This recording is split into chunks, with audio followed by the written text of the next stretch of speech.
సిద్దిపేట ప్రాంతం బానిసలుగా బ్రతకాల్సిన పరిస్థితి వస్తుంది. ఆలోచన చేయండి మిత్రులారా. ఇవాళ ప్రజాస్వామ్యం కోసం, ప్రజల స్వేచ్ఛ కోసం ఈ మెదక్ పార్లమెంట్ లో నీలం మధు గెలవాలి. దొరల గడిలను బద్దలు కొట్టాలంటే బలహీన వర్గాల అభ్యర్థి నీలం మధు గెలిచి తీరాల్సిందే. ఎన్నాళ్ళు పెత్తనం, ఎన్నాళ్ళు ఆధిపత్యం, ఎన్నాళ్ళు సామాన్యుడు ఎన్నికల్లో నిలబడలేని పరిస్థితి ఈ మెదక్లో తీసుకొచ్చి పెట్టిన మాట వాస్తవం కాదా? ఎవడయ్యా వెంకట్రామరెడ్డి? ఏ ఊరోడు? ఎక్కడి నుంచి వచ్చాడు? ఎవడు వాడు? ఎక్కడికి వచ్చాడు? ఎక్కడ నిలబడ్డాడు? ఏం చేసిండు మీకు? ఏం తెచ్చిండు మీకు? మల్లన్న సాగర్ లో ముంచినోడు కాదా? రంగరాజ సాగర్ లో మిమ్మల్ని పాత వేసినోడు కాదా? వేలాది మంది పోలీసులను దించి ఏటిగడ్డ కృష్ణాపూర్ మల్లన్న సాగర్ ప్రాంతంలో రైతులను బందిపోట్లను చూసినట్టు చూసి బందిపోటు దొంగలాగా బిల్డింగ్ వేసి పట్టుకపోలేదా? మల్లన్న సాగర్ లో రైతులను ఏటిగడ్డ కృష్ణాపూర్ రైతులు మర్చిపోయింది అనుకుంటున్నారా?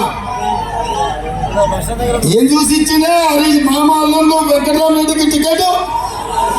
ఏం చూసి ఇచ్చిండ్రు? నగదే కదా. ఎక్కడ ఇవన్నీ? మీ భూములు గుంజుకొని, మీ భూముల మీద వ్యాపారాలు చేసి, మీ ప్రాంతాన్ని కొల్లగొట్టి, మీ మొత్తం ఈ ప్రాంతంలో 100 ఎకరాలు ఆక్రమించుకున్నాడు ఎవడయా? వెంకటరామరెడ్డి గాడా? వాళ్ళ కంపెనీ పేరు రాజపుష్ప కాదా? కూతవేటు దూరంలో 100 ఎకరాలను కొల్లగొట్టి కలెక్టర్ గా ఉండి మీ ఉసురు తీసాడు.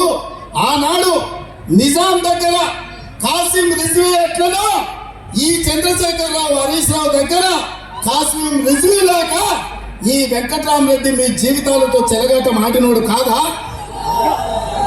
ఇవాళ అట్లాంటి కరీంనగర్ నుంచి తెచ్చి మీ దగ్గర ఎమ్మెల్యేకి ఎంపీకి నిలబెడితే మీరు అమాయకులా? మీకు ఆలోచన లేదా? ఇంత పెద్ద మెదక్ పార్లమెంటు నియోజకవర్గంలో టిఆర్ఎస్ పార్టీలో ఒక్కడు కూడా సన్నాసం లేడా ఎంపీకి నిలబెట్టడానికి? నేను అడుగుతున్నా. ఈ సన్నాసులు, ఈ సోయిలైన, ఈ దద్దమ్మలు, ఈ నీచులు ఇవాళ మీ మీద పెత్తనం చేస్తున్నారు. అట్లాంటి వెంకటరామరెడ్డికి ఈ ప్రాంతంలో డిపాజిట్ గల్లంతు చెయ్యాలని మా సిద్దిపేట సోదరులను నేను అడుగుతున్నా.